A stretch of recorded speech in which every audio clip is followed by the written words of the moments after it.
Hello everyone, कैसे हो आप सब। स्वागत है आपका आरएस क्लासेस में। आज की इस क्लास में कुछ इम्पॉर्टेंट टॉपिक्स को लेकर डिस्कशन होगी जो CUCET के रिगार्डिंग ही रहेगी। आप लोगों के काफ़ी सारे डाउट्स हैं जो मैं कमेंट सेक्शन में पढ़ती रहती हूँ, तो उन्हीं डाउट्स के रिलेटेड ही ये वीडियो रहेगी। एक एक करके आपके क्वेश्चंस के मैं आंसर दूंगी इस वीडियो में। तो इस वीडियो को स्टार्ट करते हैं। सबसे पहला जो क्वेश्चन है वो यही है कि काउंसलिंग जो है वो ऑनलाइन होगी कि ऑफलाइन। तो सबसे पहले मैं बता दूं, काउंसलिंग जो है वो ऑनलाइन होगी। हर बार काउंसलिंग ऑफलाइन होती है और इस बार भी ऑफलाइन काउंसलिंग के काफ़ी ज़्यादा चांसेस थे, लेकिन काउंसलिंग जो है वो ऑनलाइन होगी। काफ़ी सारे ऑफिशियल जो यूनिवर्सिटीज़ की साइट्स हैं उन पर मैंने चेक किया है और हर जगह एक ही चीज़ लिखी है कि काउंसलिंग जो है वो ऑनलाइन होगी। ठीक है, तो ऑफलाइन का तो इस बार नहीं कुछ टेंशन लेने की ज़रूरत है, क्योंकि आपको पता है कि काफ़ी सारे बच्चे बोल भी रहे थे मैम इतनी दूर हम कैसे जाएंगे, ट्रैवलिंग में प्रॉब्लम है, ये वो इस तरीके से कुछ रीजंस थे। तो आपको मैं बता दूं कि काउंसलिंग जो है ऑनलाइन है, आपको कहीं जाने की ज़रूरत नहीं है। तो आप इजीली जो है अपनी ही सिटी में बैठ के तो ये काउंसलिंग अटेंड कर पाएंगे। तो एक ये क्वेश्चन था, तो आई होप इसका आंसर आपको क्लियरली मिल गया होगा कि काउंसलिंग जो है वो ऑनलाइन होगी। नेक्स्ट क्वेश्चन है आपका कि प्रोसेस क्या रहेगा एडमिशन का। तो मैं आपको बता दूं कि प्रोसेस जो एडमिशन का रहेगा, सबसे पहले क्या होगा, आपका रिज़ल्ट आएगा। ठीक है, जो थोड़े ही दिनों में आ जाएगा। आज 14 है, तो आप लेके चलो कि 15 16 कभी भी आ सकता है। ठीक है, तो रिज़ल्ट आपका जल्दी ही आ जाएगा, एक दो दिन में। देन रिज़ल्ट आने के बाद जो नेक्स्ट स्टेप आपका होगा वो होगा मेरिट लिस्ट। रिज़ल्ट के एक दो दिन बाद आपकी मेरिट लिस्ट आ जाएगी। जिस यूनिवर्सिटी के लिए आपने अप्लाई किया है, आपका नाम सिर्फ उसी यूनिवर्सिटी की मेरिट लिस्ट में आएगा। ऐसा नहीं है कि अगर आपने अपना जो है हरियाणा के लिए आपने नाम दिया यूनिवर्सिटी का और आप चेक कर रहे हैं साउथ बिहार पे कि कहीं वहाँ तो नहीं मेरा नाम, तो ऐसा बिल्कुल नहीं होगा। जिस यूनिवर्सिटी के लिए आपने अप्लाई किया है, आपका उसी की मेरिट लिस्ट में नाम आएगा। ठीक है, पहली फर्स्ट मेरिट लिस्ट निकलेगी, अगर उसमें नाम नहीं होता कोई बात नहीं, और भी मेरिट लिस्ट आती है, तो टेंशन नहीं लेनी है आपको। सबसे पहले फर्स्ट मेरिट लिस्ट में नाम निकलेगा, उसके बाद जो अगला प्रोसेस होगा वो होता है रजिस्ट्रेशन का। काउंसलिंग से पहले रजिस्ट्रेशन होती है। तो जैसे ही मेरिट लिस्ट में आपका नाम आता है, तो आपको क्या करना होता है, एक दो दिन के अंदर आपको उसको रजिस्ट्रेशन करवानी होती है। इसकी कितनी फ़ी होगी कितनी नहीं, वो सब मैं आने वाली वीडियोस में बता दूंगी। एक दो दिन में मैं आपको ये पूरा प्रोसीजर बता दूंगी कि कैसे ऑनलाइन आपको रजिस्ट्रेशन करवानी है और कितने पैसे लगेंगे, वो सब मैं बता दूंगी। ठीक है, तो अभी फ़िलहाल के लिए आप इतना देखो कि रिजल्ट आएगा एक दो दिन तक, उसके एक दो दिन बाद ही आपकी मेरिट लिस्ट आ जाएगी, जो फर्स्ट मेरिट लिस्ट होगी। देन उसके बाद आप उसकी रजिस्ट्रेशन करवाओगे और रजिस्ट्रेशन के बाद आपकी काउंसलिंग होगी, तो काउंसलिंग में भी वो एक दो दिन देंगे आपको। ठीक है, इस तरीके का एक जनरल सा प्रोसीजर रहेगा। जैसे जैसे ऑफिशियल कुछ न्यूज़ आती जाएगी वैसे वैसे मैं आप लोगों को बताती रहूँगी, लेकिन फ़िलहाल के लिए यही था। जैसे ही काउंसलिंग फर्स्ट मेरिट लिस्ट वालों की काउंसलिंग हो जाएगी, फिर उसके बाद सेकेंड मेरिट लिस्ट आएगी, फिर same process, second merit list के बाद आपकी फिर रजिस्ट्रेशन होगी, रजिस्ट्रेशन के बाद फिर से आपकी काउंसलिंग होगी। ठीक है, इसी तरीके से फिर थर्ड लिस्ट आएगी, जब तक उनकी सीट्स जो है ना, जैसे सपोज करो कि हरियाणा में फ़िज़िक्स की 20 सीट्स हैं, मैं एक जनरल सा नंबर ले रही हूँ, एग्जैक्टली मुझे नहीं याद कितनी है, बट अगर वहाँ पे 20 सीट्स हैं, अगर उनकी 20 सीट्स दो ही मेरिट लिस्ट में फिल हो जाती हैं, तो डेफिनेटली थर्ड मेरिट लिस्ट नहीं आएगी। बट अगर उनकी थर्ड फोर्थ फिफ्थ लिस्ट तक भी अगर वहाँ पे सीट फुल नहीं होती हैं, मतलब इसके चांसेस बहुत कम है, बट पूरी सीट्स उनकी जो है फिल नहीं हो पाती हैं, कुछ बच जाती हैं, तो वो और मेरिट लिस्ट निकालते रहेंगे। पहले की जो एक दो मेरिट लिस्ट होती है वो जनरल की होती है, उसके बाद वो धीरे धीरे कैटेगरी की भी एक दो मेरिट लिस्ट निकालते हैं, क्योंकि होता है कि अगर 20 में से 2 या 3 सीट्स SC की हैं, तो वो उसके लिए अलग से लिस्ट निकलेगी, क्योंकि वो सीट्स जो हैं वो SC कैटेगरी वालों को ही मिलेगी। उसी तरीके से ST के लिए, OBC के लिए, हर किसी के लिए रिजर्व कुछ सीट्स होती हैं, तो उनके लिए अलग से मेरिट लिस्ट भी आती है। ठीक है, बट अगर आपके अच्छे मार्क्स हैं, जैसे आपके 70 मार्क्स हैं या 60 मार्क्स हैं, तो आपका पहली ही लिस्ट में नाम आ गया, बेशक आप अगर EWS के हैं या SC के हैं, किसी के भी हैं, तो अगर आपका पहली ही लिस्ट में नाम आ गया है, जनरल कैटेगरी की लिस्ट में नाम आ गया है, तो आपको सर्टिफिकेट अगर आपके पास नहीं भी है तो फिर कोई इशू नहीं होता है, आप उनसे बात कर सकते हो, क्योंकि आपकी एडमिशन जो है वो जनरल में हुई है, जनरल लिस्ट में हुई है, तो कैटेगरी का इशू नहीं रहता है। ठीक है, नेक्स्ट आउट की तरफ बढ़ते हैं। नेक्स्ट आउट वही है जो मैं अभी बात कर रही थी, कैटेगरी के रिलेटेड।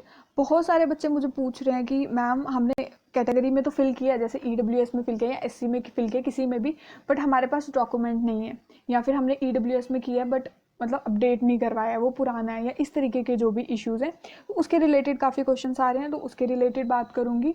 सबसे पहले मैं आपको बता दूं कि जैसे कि आप किसी भी कैटेगरी से बिलोंग करते हो, आप एक तो नहीं चेंज कर सकते, जितना मेरे को आइडिया, आप बिल्कुल नहीं चेंज कर सकते अब इस मोमेंट पे अपनी कैटेगरी, क्योंकि जब एप्लीकेशन फॉर्म हो गया, करेक्शन हो गया, उसके बाद अगर आप अभी बोलोगे कि मुझे चेंज करना, वो नहीं होगा, ठीक है।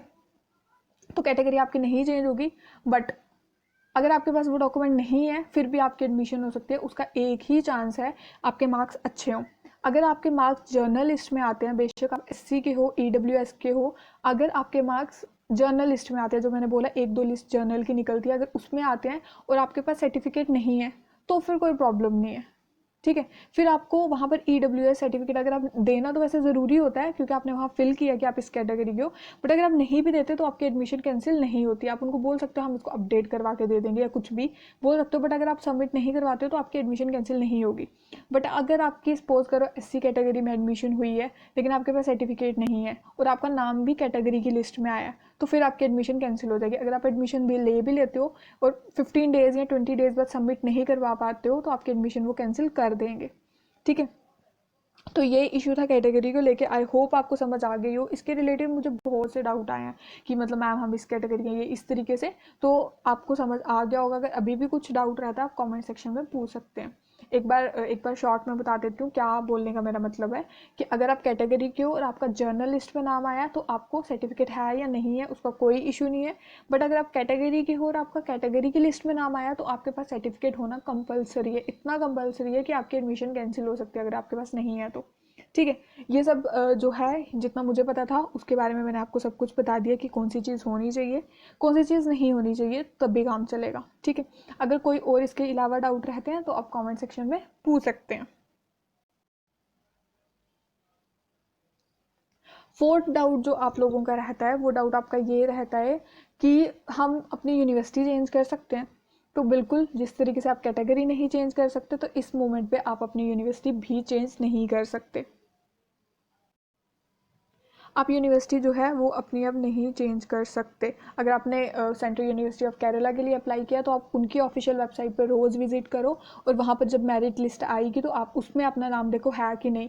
जिस यूनिवर्सिटी के लिए आपने अप्लाई किया है आपका नाम हमेशा उसी यूनिवर्सिटी में होगा।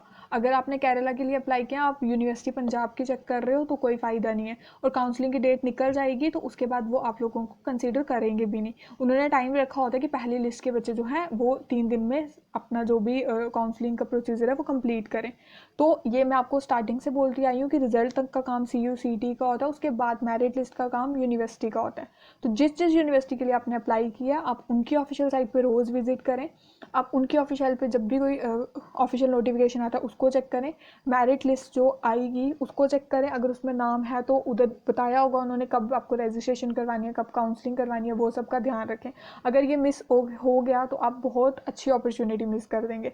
तो बिल्कुल आपको अब रेगुलरली जो है वो ऑफिशियल साइट पे चेक करना है, क्योंकि आप देख सकते हो जो फर्स्ट सेमेस्टर होता है वो बच्चों का स्टार्ट हो जाता है अगस्त तक, बट आप देख सकते हो अभी अक्टूबर भी चल रहा है, तो एडमिशन होते होते अक्टूबर भी खत्म हो जाएगा। इवन कि मे बी आपकी क्लासेस मिड ऑफ नवंबर में स्टार्ट हों या फिर उसे 10 नवंबर तक, तो बहुत लेट हो गया है, क्योंकि दिसंबर तक तो फाइनल पेपर तक हो जाते हैं फर्स्ट सेमेस्टर के। तो आप देख सकते हो आप कितनी लेट चल रहे हो। तो ये ज़्यादा टाइम नहीं देंगे, हफ्ते का टाइम या फिर 15 दिन का टाइम, इतना टाइम आपको नहीं मिलेगा। आपको हार्डली 2-3 दिन मिलेंगे हर चीज़ के लिए। 2-3 दिन में ही आपको रजिस्ट्रेशन करवानी होगी, उसके बाद 1-2 दिन में आपको काउंसलिंग होगी। तो आप बिल्कुल ये चांस ना मिस करें, और रोज़ रेगुलरली बिल्कुल रोज़ सुबह उठ के आपको चेक करना ही करना है, एक बार सुबह उठ के एक बार शाम को, कि कुछ नया तो नहीं आया हमारी ऑफिशियल साइट पे। वो चेक करना आपके लिए बहुत ज़्यादा ज़रूरी है। अगर आप कुछ भी मिस कर देते हो तो एक अच्छी अपॉर्चुनिटी जो है आपके हाथ से जा सकती है, ठीक है। तो मुझे लगता है ये जो डाउट थे काफ़ी जो मैं पढ़ रही थी तो उसके बारे में मैंने बता दिया है। तो अभी भी बच्चे कुछ मेरिट लिस्ट को लेके ही टेंशन में, मैम मेरा इतने मार्क्स हैं, क्लियर होगा कि नहीं होगा। मैं आपको स्टार्टिंग से बोल रही हूँ अब आपका एग्जाम हो गया है, मेरिट लिस्ट के रिलेटेड मैंने काफ़ी वीडियोज़ बना दी हैं कि अगर इतने मार्क्स हैं तो चांसेस है नहीं है, वो सब मैंने बना दिया हुआ है। तो आप प्लीज़ अभी थोड़ा रिलैक्स करो, होनी होगी एडमिशन, हो जाएगी, क्योंकि अब कोई फ़ायदा नहीं है ना। जो रिज़ल्ट जब आपको पढ़ना था, जब आपको अच्छे से प्रिपेयर करना था, जो आपको अच्छे से पेपर देना था, वो टाइम हो गया है। अब जो होगा वो आपके मार्क्स के रिलेटेड होगा, ठीक है। तो अभी बार बार सेम क्वेश्चन पूछ के कोई फ़ायदा नहीं है, क्योंकि थोड़े दिन में रिजल्ट आ जाएगा, पता चल जाएगा क्या कट ऑफ है क्या नहीं। और जो एक्सपेक्टेड कट ऑफ था उसकी वीडियो तो मैं ऑलरेडी बना चुकी हूँ, तो आप वहाँ पर जाके भी चेक कर सकते हैं। बाकी अभी आप रिजल्ट की टेंशन मत लो, थोड़े टाइम में 1-2 दिन में अपलोड हो जाएगा। आप अच्छे से अपना रिजल्ट देखना, फिर उसके बाद जिनकी सिलेक्शन हो जाएगी वो अपनी सिलेक्शन जो है जब हो जाएगी उनकी, तो वो अपनी एडमिशन्स ले लेना जहाँ जहाँ पे भी होगी, और फिर अच्छे से पढ़ाई करना। जिनकी नहीं होगी तो वो इन चीज़ों से कुछ अच्छा सीखना, और अपनी लाइफ में नेक्स्ट टाइम कुछ भी होगा तो उसको बेटर वे में अपना जो भी आपका टारगेट होगा उसको अचीव करना। ठीक है, तो यही सब था आज की वीडियो में। अगर आपको कोई और डाउट रह जाता है आप मुझे कमेंट सेक्शन में पूछें। अभी 2-3 दिन में ऑफिशियल साइट पे जो है कुछ ना कुछ नया आता रहेगा, मैं आपको बताती रहूँगी। जिस तरीके से लास्ट टाइम टेंटेटिव डेट जो है वो उड़ीसा की वेबसाइट पे आई थी, मैंने बता दिया था। अगर कल को किसी और साइट पे कुछ भी आता है, सपोज कर आपने तमिलनाडु से अप्लाई किया है, तो आप हरियाणा की तो नहीं चेक करोगे ना, तो वो सब जो है वो मैं चेक करके आपको बताती रहूँगी। हरियाणा की, उड़ीसा की, केरला की, जितना मुझसे हो पाएगा उतना सब मैं आपके लिए देख के वीडियोज़ बनाती रहूँगी। ठीक है, तो आज की वीडियो में इतना ही रखते हैं। कुछ और डाउट होता है कमेंट सेक्शन में आप पूछ सकते हैं। चैनल पर पहली बार आए हैं तो इसको प्लीज़ सब्सक्राइब कर दें। वीडियो अच्छी लगी हो तो इसको लाइक करना और बेल आइकन को ज़रूर से प्रेस करना, क्योंकि अभी जल्दी ही बहुत सारे ऑफिशियल नोटिफिकेशन आने वाले हैं, तो आपको टाइम से सब कुछ पता चलता रहे, वो ये बहुत ज़्यादा इंपॉर्टेंट है। तो आप बेल आइकन पे प्लीज़ क्लिक कर देना, ताकि आपको टाइम निकलने के बाद वीडियो ना मिले, आपको सही टाइम पे वीडियो मिल जाए। तो आज की वीडियो में इतना ही रखते हैं, जल्दी ही हम नेक्स्ट वीडियो में मिलेंगे। Thank you so much.